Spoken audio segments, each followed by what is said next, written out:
Hello everyone, welcome back to Physics Phantom.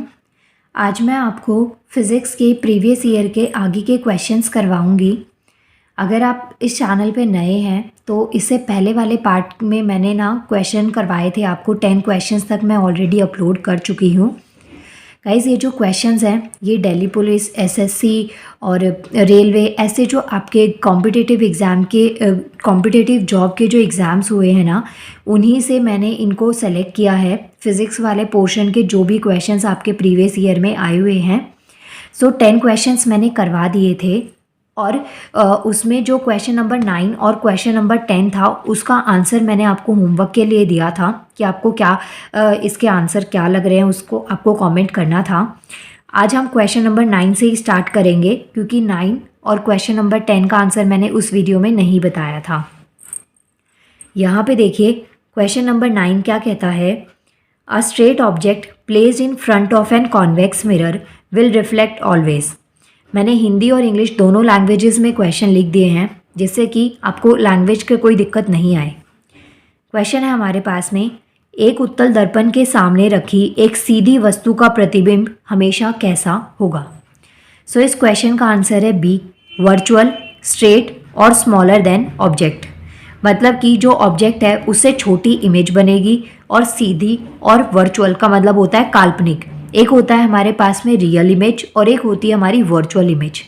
Real का मतलब क्या है कि एग्जैक्टली पॉइंट पर मीट करी है, और रियल जो वास्तविक इमेज बनती है। और वर्चुअल का मतलब जैसे कुछ पॉइंट्स कहीं पे मीट हो रहे हैं और वो हुए नहीं हैं, बट हमने उसको मीट करवाया है, तो ये क्या होता है हमारे वर्चुअल और काल्पनिक, हम इसे कहते हैं। नेक्स्ट क्वेश्चन है हमारे पास में, in the eye with far sightedness, दूरदृष्टि दोष वाली जो आँख होती है उसमें क्या चीज़ होगी इन 3 सिचुएशन में से। तो इसका आंसर है A, light ray converge behind the retina. It means कि जो रेटिना के पीछे प्रकाश की किरण क्या होगी, अभिसारित होती है। आपके पास में दूर दृष्टि दोष, ज़रा दृष्टि दोष, नियर साइटनेस और फार साइटनेस, ऐसे क्वेश्चंस आपके एग्जाम में आते हैं फिजिक्स से।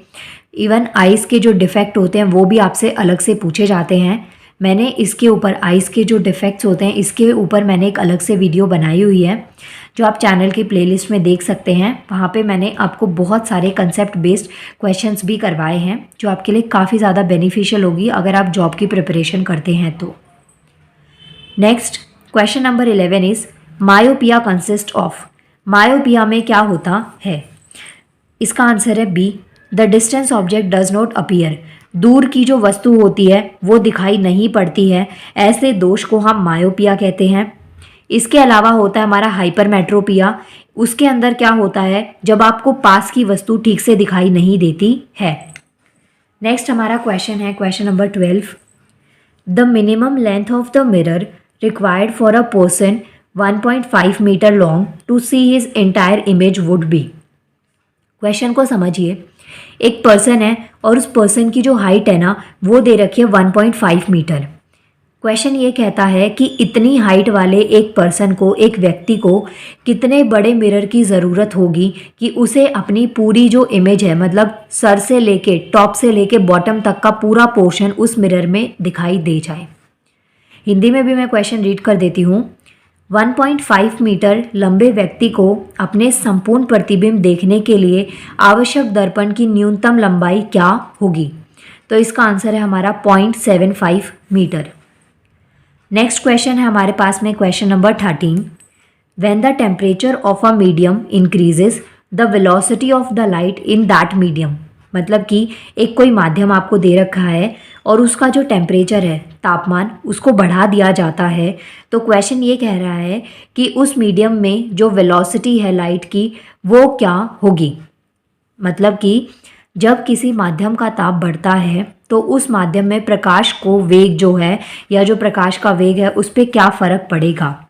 तो जो स्पीड ऑफ लाइट होती है ना गाइज, वो होती है 3 × 10⁸ मीटर पर सेकेंड, और उसका टेम्परेचर से कोई लेना देना नहीं होता है।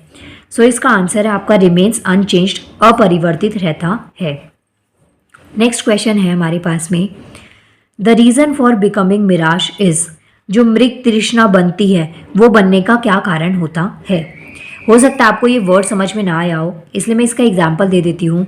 जैसे कि बहुत ज़्यादा गर्मी का टाइम होता है ना, तब रोड आपको ऐसा लगता है कि वो हिल रही है, या फिर रोड पे ना एक चमक सी आपको दिखती है जब आप थोड़ा दूर से देखते हैं।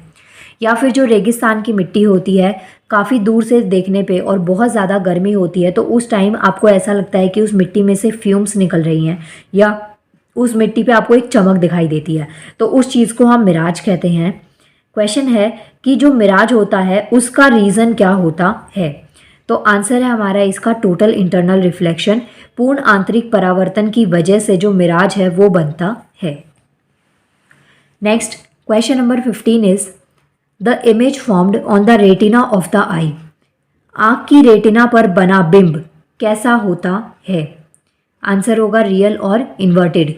रियल का मतलब हो गया वास्तविक, और जो इमेज रियल होती है वो हमेशा उल्टी इमेज बनती है। आपने कभी भी जो प्लेन मिरर होता है, जिसमें आप सुबह शाम कभी भी जब सजते संवरते हैं, तो उसमें जब आप अपने आप को देखते हैं तो आपने एक चीज़ नोटिस करी होगी कि जो आपका लेफ़्ट पोर्शन होता है वो राइट दिखता है, और जो राइट पोर्शन होता है वो हमारा लेफ़्ट पोर्शन में दिखता है।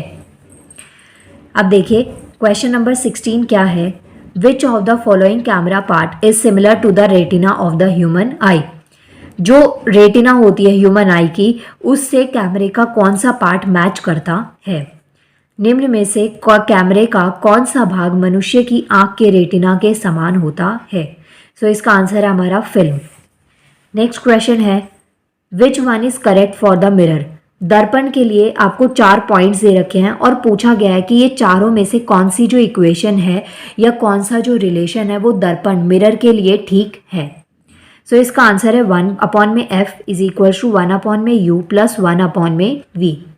आपको याद रखना है, अगर यहाँ पे मिरर का पूछा गया है तो आंसर आपका ये प्लस वाला है, बट अगर मिरर की जगह होता आपके पास में लेंस, तो लेंस के लिए आप आंसर लगाते ये माइनस वाला।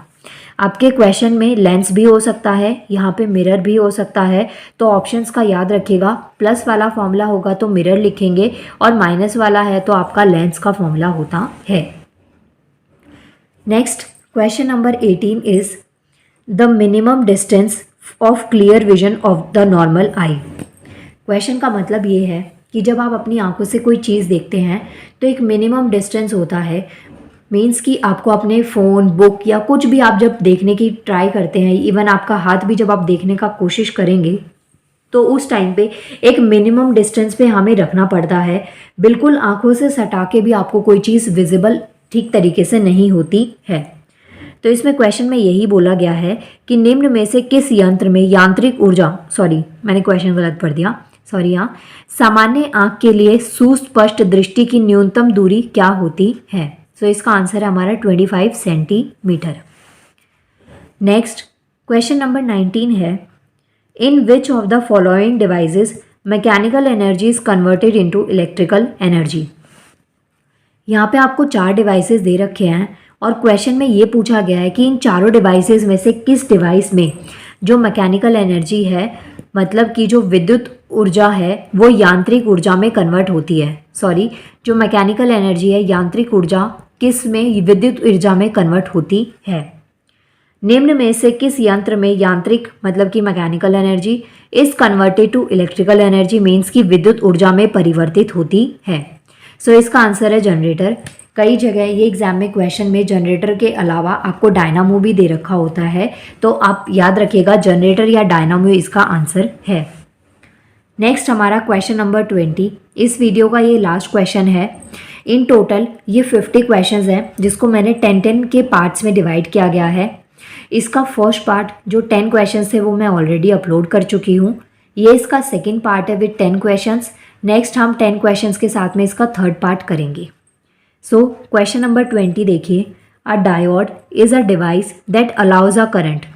तो डायोड क्या होता है, या डायोड वह प्रयुक्ति है जो धारा को क्या करती है, विद्युत धारा में इसका क्या बेनिफिट होता है या क्या रोल होता है। सो आंसर है इसका allows it to flow in one direction. Circuit में आपने कभी ऐसे डायोड देखा होगा, तो क्वेश्चन में यही पूछा गया है कि ये जो डिवाइस है ना डायोड, इसका बेसिकली क्या काम है करंट के केस में।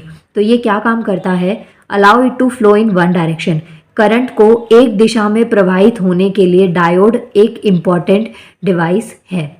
सो ये हो गया हमारा क्वेश्चन नंबर 20। नेक्स्ट वीडियो में हम क्वेश्चन 21 से स्टार्ट करेंगे। सो प्लीज़ वीडियो को लाइक कर दीजिएगा, चैनल को सब्सक्राइब करना है अगर आप चैनल पे नए हैं तो। इसके अलावा आप मुझे इंस्टाग्राम पर फॉलो कर सकते हैं, जिसका लिंक मैं इस वीडियो के डिस्क्रिप्शन में आपको दे दूँगी। नाउ मिलते हैं नेक्स्ट वीडियो में। Thank you so much.